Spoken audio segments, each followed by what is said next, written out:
ओम शांति। 27 दिसंबर 2021 के महावाक्य हैं। मीठे बच्चे, भारत भूमि सुखदाता बाप की जन्म भूमि है। बाप ही आकर सभी बच्चों को दुख से लिबरेट करते हैं। प्रश्न: सबसे ऊंची बड़ी लंबी कहानी कौन सी है जो तुम बच्चों के लिए कॉमन है? उत्तर: इस ड्रामा के आदि मध्य अंत की कहानी बड़ी लंबी और ऊंची है। इस कहानी को मनुष्य नहीं समझ सकते। तुम बच्चों के लिए यह कहानी बहुत कॉमन है। तुम जानते हो यह ड्रामा कैसे हूबहू रिपीट होता है, यह सीडी कैसे फिरती रहती है। गीत: ओम नमो शिवाय। ओम शांति। मीठे मीठे सिकिलदे बच्चों ने महिमा का गीत सुना। किसकी महिमा? ऊंचे ते ऊंचे भगवान की, जिसको पतित पावन, दुख हरता, सुख करता भी कहते हैं। सुख देने वाले को याद किया जाता है। बच्चे जानते हैं सुख देने वाला एक ही परम पिता परमात्मा है। सभी मनुष्य मात्र उनको ही याद करते हैं और धर्म वाले भी कहते हैं कि बाप आकर दुख से लिबरेट कर सुख देते हैं, परंतु यह नहीं जानते कि बाप सुख देते हैं। फिर दुख कौन और कब देता है यह भी तुम समझते हो। नई दुनिया सो फिर पुरानी होती है तो उनको दुख धाम कहा जाता है। कलयुग के अंत के बाद फिर सतयुग जरूर आएगा। सृष्टि तो एक ही है। मनुष्य इस सृष्टि के चक्र को बिल्कुल ही नहीं जानते, इसलिए बाबा पूछते हैं, तुमको ऐसा बेसमझ बनाने वाला कौन है? बाप तो किसको दुख नहीं देते, बाप तो सदा सुख देते हैं। तुम जानते हो सुख देने वाले का जन्म स्थान भी भारत में है, तो दुख देने वाले का जन्म स्थान भी भारत में है। भारतवासी शिव जयंती भल मनाते हैं, परंतु समझते कुछ भी नहीं है। वह है ऊंचे ते ऊंचे भगवान की जयंती। उनका नाम है शिव। यह किसको पता नहीं पड़ता है। रावण को वर्ष वर्ष जलाते रहते हैं, परंतु वह क्या चीज है, कब से आया है, क्यों जलाते हैं, यह कुछ भी नहीं जानते हैं। ड्रामा के प्लान अनुसार उनको यह पता होना ही नहीं है। बाप समझाते हैं हर एक का पार्ट अलग अलग है। मनुष्य का पार्ट ही गाया जाता है। मनुष्य ही समझदार हैं, जानवर तो बेसमझ हैं। इस समय मनुष्य भी बेसमझ बन पड़े हैं। यह जानते ही नहीं कि दुख हरता, सुख करता, पतित पावन कौन है। पतित कैसे बने हैं और पावन कैसे बनेंगे। पुकारते हैं परंतु अर्थ नहीं जानते। इस समय है ही भक्ति मार्ग। शास्त्र भी सब भक्ति मार्ग के हैं। शास्त्रों में कोई सद्गति का ज्ञान नहीं है। कहते भी हैं ज्ञान, भक्ति, वैराग्य, बस इतना बुद्धि में आता है। इसका भी अर्थ नहीं जानते। ज्ञान का सागर एक ही परम पिता परमात्मा है, जरूर उनको ही ज्ञान देना है। वही सतगुरु सद्गति दाता है, इसलिए उनको पुकारते हैं आकर दुर्गति से बचाओ। द्वापर में हम पहले सतो प्रधान पुजारी बनते हैं, फिर पुनर्जन्म लेते उतरते आते हैं। जो भी मनुष्य आते हैं सीढ़ी तो जरूर उतरेंगे ही। भल बुद्ध आदि का नाम सीढ़ी में नहीं दिया है। अगर उनको दिखाओ भी तो भी उन्हें भी सीढ़ी तो उतरनी है ना। उनको सतो रजो तमो में तो आना ही है। अभी सब तमो प्रधान है। अब बाप समझाते हैं यह शास्त्र सब भक्ति मार्ग की हैं, जिसमें अनेक प्रकार के कर्म कांड हैं। ज्ञान देने वाला एक ही बाप है। ज्ञान सागर ही आकर सच्चा ज्ञान सुनाते हैं। आधा कल्प है दिन, उसमें भक्ति को बात है ही नहीं। दिन में कभी ठोकरे नहीं खाते, वहाँ तो सुख ही सुख है। वह बाप का वर्षा तुमको कल्प के संगम पर मिलता है। यह ज्ञान बाप उन्हीं बच्चों को देते हैं जिनको कल्प पहले दिया था और कल्प कल्प देते ही रहेंगे। उनकी बुद्धि में ही बैठेगा कि रचयिता ही रचना का ज्ञान दे रही है। चित्र कितने बनाते हैं, फिर उन्हों के कैलेंडर्स भी बनेंगे। नई चीज कोई निकलती है तो वह फैलती है। अभी भारत में रचयिता बाप आकर रचता और रचना का ज्ञान दे रही है। यह भी फैलेगा और बाहर सबके पास जाएगा। फिर वह कह नहीं सकेंगे कि हम स्वर्ग में क्यों नहीं जाते। सबको पता पड़ जाएगा। बना बनाया ड्रामा है, इसमें फर्क पड़ ही नहीं सकता। दुनिया में तो अनेक मत हैं। कोई कहते नेचर है, कोई कहते आत्मा निर्लेप है। पिछाड़ी में एक बाप का ही सुनेंगे। समझेंगे बरोबर हम इस ड्रामा के एक्टर्स भी हैं। यह वैरायटी धर्मों का झाड़ है। सबकी बुद्धि का ताला खुल जाएगा, अभी ताला बंद है। तुम्हारे धर्म की बात अलग है, बाकी ड्रामा प्लान अनुसार वे स्वर्ग में आ नहीं सकते। हमारा धर्म स्थापक फलाने समय पर आया, क्राइस्ट कोई स्वर्ग में थोड़े ही आया। यह सब बातें इस झाड़ से ही बुद्धि में आएंगी, सीढ़ी से नहीं। झाड़ बड़ा अच्छा है, समझेंगे यह बना बनाया नाटक है। बाकी योग की बात तुम समझते हो। हम पावन बन बाप को याद करें तो विकर्म विनाश हो। जब योगयुक्त हो जाएंगे तब अपना भी पता पड़ जाएगा। रचता और रचना की नॉलेज आगे चलकर सब समझेंगे, अभी नहीं। ड्रामा भी बड़ा युक्ति से बना हुआ है। लड़ाई तो लगनी ही है। अभी तुम्हारी बुद्धि में यह ड्रामा का राज है। अगर कोई नया आ जाता है तो शुरू से लेकर समझाना पड़ता है। यह बड़ी लंबी कहानी है बहुत ऊंची, मगर तुम्हारे लिए कॉमन है। तुम जानते हो यह सीढ़ी का चक्र कैसे फिरता है। बाप कहते हैं, मीठे बच्चे, भक्ति मार्ग में तुमने कितनी तकलीफें ली हैं। यह भी ड्रामा में नूंद है। यह सुख दुख का खेल तुम्हारे ऊपर बना हुआ है। तुम बहुत ऊंच भी बनते हो तो नीच भी बनते हो। बाप कहते हैं, मीठे बच्चे, मैं इस मनुष्य सृष्टि का बीज रूप हूँ। झाड़ का सारा नॉलेज तो जरूर मेरे पास ही होगा। बड़ के झाड़ का मिसाल भी इनके ऊपर ही है। सन्यासी लोग भी मिसाल देते हैं, परंतु उनकी बुद्धि में कुछ भी नहीं है। तुम तो जानते हो कैसे आदि सनातन देवी देवता धर्म प्राय लोप हो जाता है। अभी वह फाउंडेशन है नहीं, बाकी सारा झाड़ खड़ा है। सभी धर्म हैं, बाकी एक धर्म नहीं है। बड़का झाड़ भी देखो कैसे खड़ा है, थुर है नहीं, फिर भी झाड़ सदैव हरा भरा है। दूसरे झाड़ फाउंडेशन बिगर सूख जाते हैं, क्योंकि थुर बिगर पानी कैसे मिले। परंतु वह बड़ का झाड़ सारा ताजा खड़ा है। यह वंडर है ना। वैसे ही इस झाड़ में भी देवी देवता धर्म है नहीं। अपने को समझते ही नहीं हैं।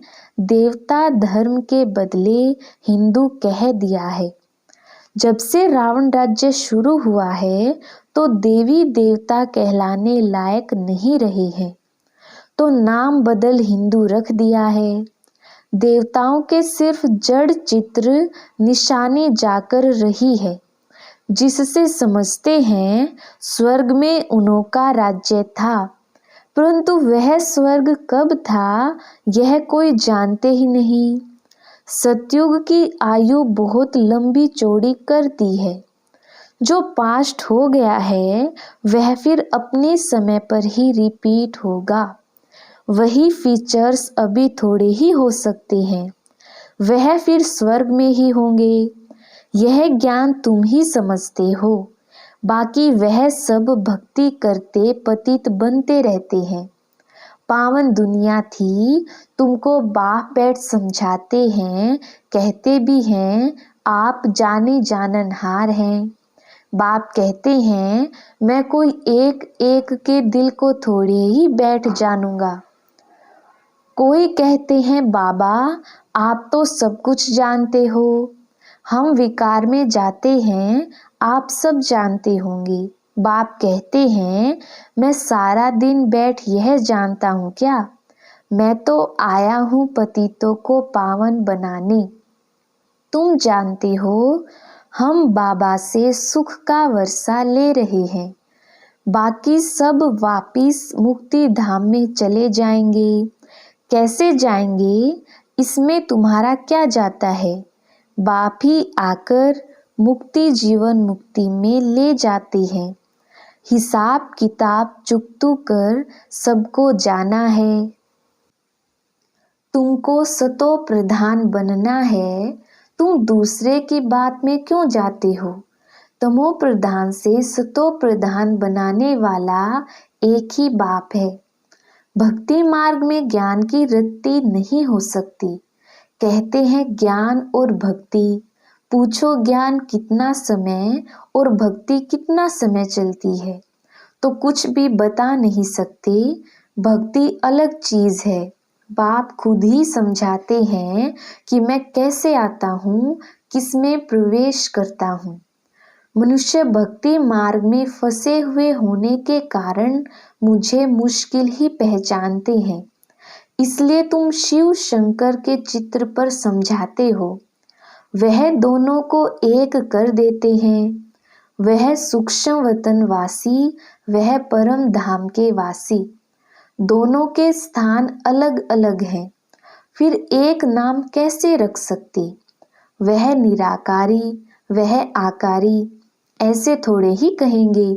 शंकर में शिव का प्रवेश है, इसलिए तुम शिव शंकर कह देते हो।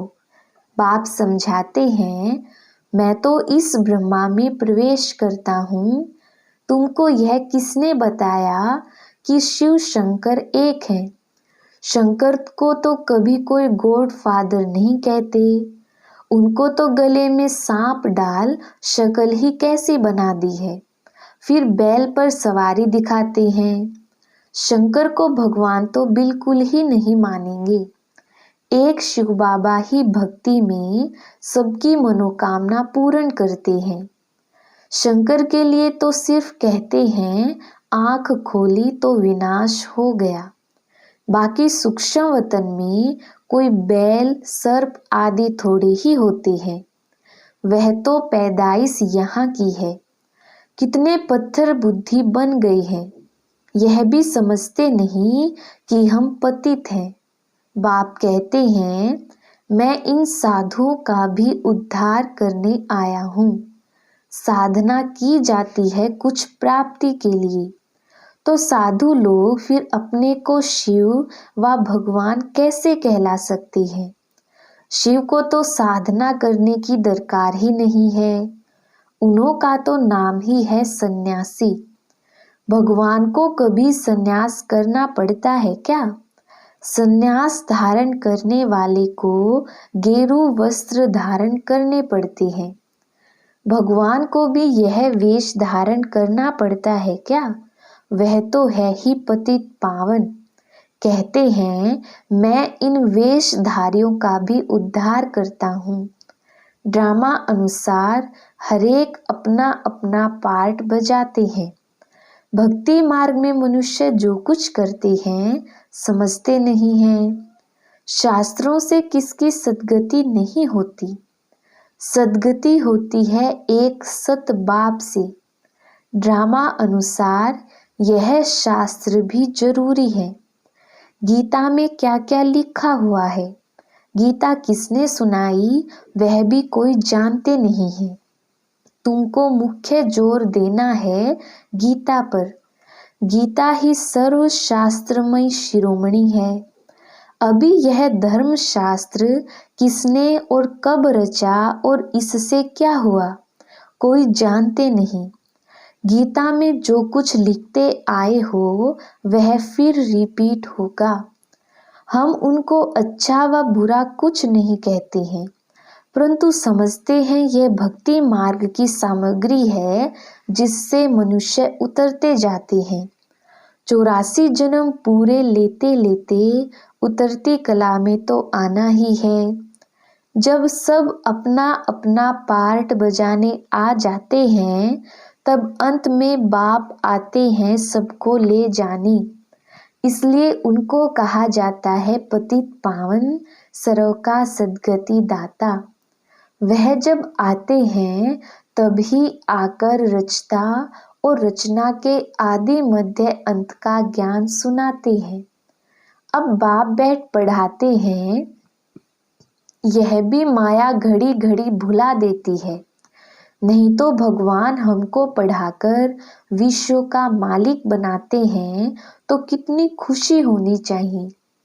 सतयुग में यह ज्ञान नहीं होगा, फिर भक्ति मार्ग में वही भक्ति के शास्त्र होंगे। 2500 वर्ष यह पार्ट बजाना ही है। यह चक्र का ज्ञान तुम्हारी बुद्धि में है। वो लोग तो ना पतित पावन को जानते, ना पावन से पतित कौन बनाते यह जानते हैं। सिर्फ खिलौने बनाकर खेलते रहते हैं, समझते कुछ भी नहीं। तुमको कहेंगे तुम भी भारतवासी हो, तुम फिर कैसे कहते हो कि सिर्फ भारतवासी कुछ नहीं समझते, बेसमझ हैं। तुम बोलो यह बेहद का बाप कहते हैं, वही नॉलेज दे रहे हैं। हम उन द्वारा समझदार बने हैं। प्रदर्शनी में बहुत लोग आते हैं, कहते हैं यह ज्ञान बहुत अच्छा है। बाहर गए खलास, क्योंकि वह सब है रावण के मुरीद। तुम अब बने हो राम के मुरीद। तुम बच्चों की बुद्धि में है कि हमको रचता बाप समझा रहे हैं, पतित से पावन बना रहे हैं। बाप हमारा कल्याण करते हैं, हमको फिर औरों का कल्याण करना है। जितना बहुतों का कल्याण करेंगे तो ऊंच पद पाएंगे। यह है रूहानी सेवा। रूहों को ही समझाना होता है, समझती भी रूह है। आधा कल्प तुम देह अभिमानी बनते हो। देही अभिमानी बनने से आधा कल्प सुख, देह अभिमानी बनने से आधा कल्प दुख। कितना फर्क है। तुम जब विश्व के मालिक थे तो कोई धर्म नहीं था। अभी कितने मनुष्य हैं, अभी तुम हो संगम पर। अच्छा, मीठे मीठे सिकिलधे बच्चों प्रति माता पिता बाप दादा का याद प्यार और गुड मॉर्निंग। रूहानी बाप की रूहानी बच्चों को नमस्ते। हम रूहानी बच्चों की रूहानी बाप दादा को याद प्यार, गुड मॉर्निंग और नमस्ते जी। धारणा के लिए मुख्य सार। पहला पॉइंट है, याद के बल से सब हिसाब किताब चुकतो कर सतो प्रधान बन वापिस घर चलना है। दूसरी किसी भी बातों में नहीं जाना है। दूसरा पॉइंट है, भगवान हमको पढ़ाकर विश्व का मालिक बनाते हैं, इसी खुशी में रहना है, रूहानी सेवा करनी है। वरदान, साधारणता द्वारा महानता को प्रसिद्ध करने वाले सिंपल और सैंपल भव। विस्तार। जैसे कोई सिंपल चीज अगर स्वच्छ होती है तो अपने तरफ आकर्षित जरूर करती है। ऐसे मनसा के संकल्पों में, संबंध में, व्यवहार में, रहन सहन में जो सिंपल और स्वच्छ रहते हैं वह सैंपल बन सरव को अपनी तरफ स्वतः आकर्षित करते हैं। सिंपल अर्थात साधारण। साधारणता से ही महानता प्रसिद्ध होती है। जो साधारण अर्थात सिंपल नहीं वह प्रॉब्लम रूप बन जाती है। स्लोगन। दिल से कहो मेरा बाबा तो माया की बेहोशी से बंद आंखें खुल जाएंगी। अच्छा, ओम शांति।